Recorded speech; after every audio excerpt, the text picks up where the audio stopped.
Hi everyone, this is Sarah Parrish Ramsor, and today I'm doing my Theorist biographical sketch on Ivan Pavlov. As a brief overview, we'll start by looking at his biography, including his personal life and education, how this impacted his theories, and then criticisms of these theories, and then finally how this has had an impact on modern day society. Let's begin with his biography and historical context. Pavlov was born on September 14, 1849 in Ryazan, Russia. His father, Peter Dmitrievich Pavlov, was the village priest here. Later on the road, on June 13, 1880, he proposed to his then wife, and they were married in 1881. Looking at Pavlov's education and career, we see that he first attended Ryazan Ecclesiastical High School, later followed by Ryazan Ecclesiastical Seminary, with the hopes of pursuing in his father's footsteps of becoming a priest.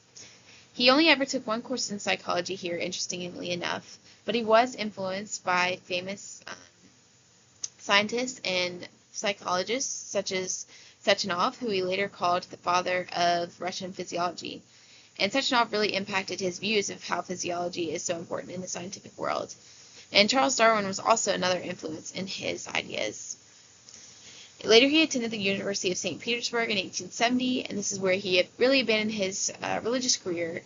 And in his studies here, he started working in laboratories that really impacted how he viewed physiology as the main scientific explanation for a lot of the biological processes.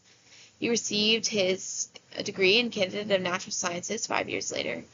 In 1890, he was appointed chair of pharmacology at Military Medical Academy in St. Petersburg. And then 5 years later, in 1895, he was appointed chair of physiology at the Imperial Medical Academy.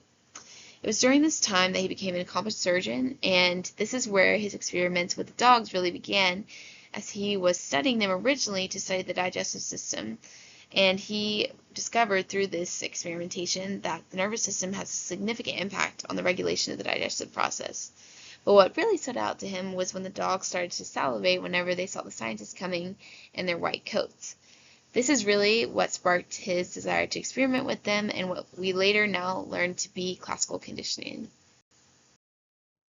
Next, we're going to take a look and see how his education and his experiences in his career eventually impacted his theories.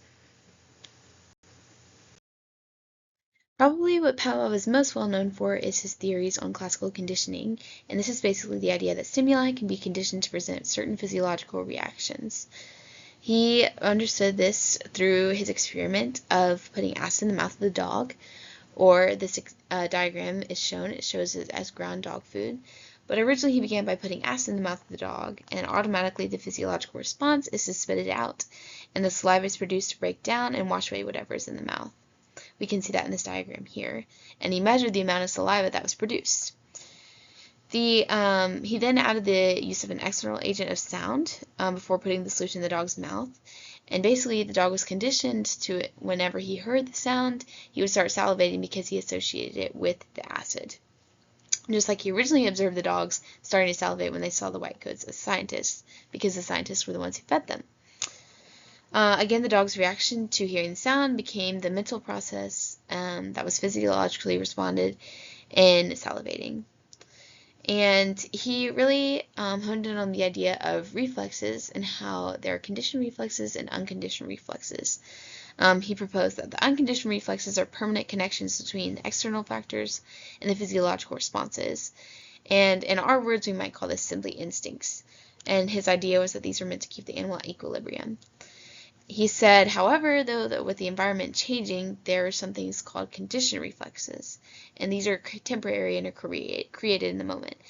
His example of this is how if you have an animal out in the wild, they may have the unconditioned reflex of feeling hungry, but there's not food right in front of them, so that they have the conditioned reflex of going to look for food because what they're looking for isn't right there in front of them. Again, he honed in on the idea of how this is really a physiological response, and he took a lot of this from the idea of Sechenov, the scientist that we talked about earlier, who also believed that these reflexes were reactions from the cerebral cortex and hemispheres of the brain to outside stimuli. And this is really, again, the idea that this is a physical response that is not psychologically produced, but very much physiologically produced. Pavlov called this higher nervous activity rather than what was previously used, the term psychic. And again, this is arguing more for the idea of this as being a physiological response rather than a psychological one. He said this in relation to how the organism is reacting to the external world and how they are reacting physiologically to it. He described the lower nervous activity as the internal process of the organism or the psychological impacts of it. But again, he focused more on how this is a very much a physiological based response. Next up, we'll take a look at some of the criticisms of Pavlov's theories. So the first idea that really challenged Pavlov's views was the idea of the law of association.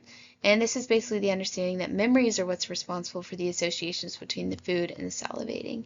This was proposed by Leonid Lazursky, who is a Russian psychologist. Secondly, there's the idea of how there really might not be a contradiction between the physiological approach of Pavlov and the psychological approach. Rather, they could be one and the same and interconnected. And this is proposed by actually a theologian and philosopher, not exactly a psychologist. His name was Vladimir Lossky. Thirdly is the idea of how just because psychologists can't explain everything from a psychological perspective now doesn't mean they won't be able to in the future. This was proposed by the philosopher and psychologist Vedensky. And then finally is the idea put forth by Vladimir Zhukov, who is a Russian psychologist. And he really critiqued Pavlov and the idea of how there is not precise measurements in the experiment, because he said that the reflex of salivation that was unconscious can be measured, but it's the conscious thinking that can't exactly be because it's too small and too quick to actually be measured by a physiological response. Pavlov's theories and experiments have definitely had an impact on even today's modern society, so we're going to take a look at those next. First off, we have Heb learning, which is the idea basically of how neurons that fire together wire together, and this is really derived from the physiological explanation that Pavlov put forth. This is a quote from Aguilera et al. 2023, and I quote, Pavlov's theory is about correlations between concepts that are dynamically stored in the synaptic matrix as exemplified by the celebrated experiment starring a dog and a ringing bell. Conversely, Heb's theory is about correlations between pairs of neurons as summarized by the famous statement that neurons that fire together wire together, end quote. And again, this is how there is a connection that was really discovered first by Pavlov, that these are physiological processes, and this has ended up in impacting Heb's learning theory. Heb's theory is that it's neural activity correlation, and this is comparing it with Pavlov's idea of conditioning by stimuli. The other idea that we have is the idea of generalization and discrimination, which were really discovered by Pavlov.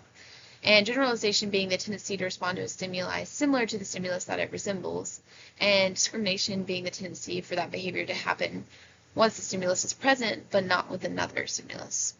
And these are essential in today's understanding of the etiology of common anxiety disorders.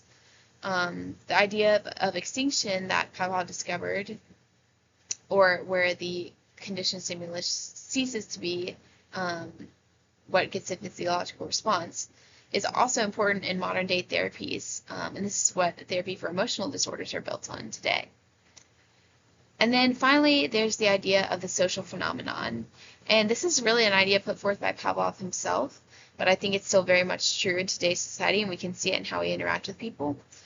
But the idea that we are conditioned to act in a way that gets responses from other people, but we have the unconditioned response to act differently depending on the situation and the response that we want from people.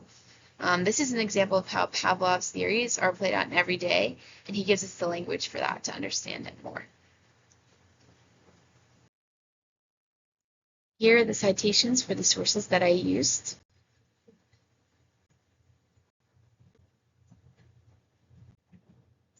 And that is all for today. Thank you so much for listening.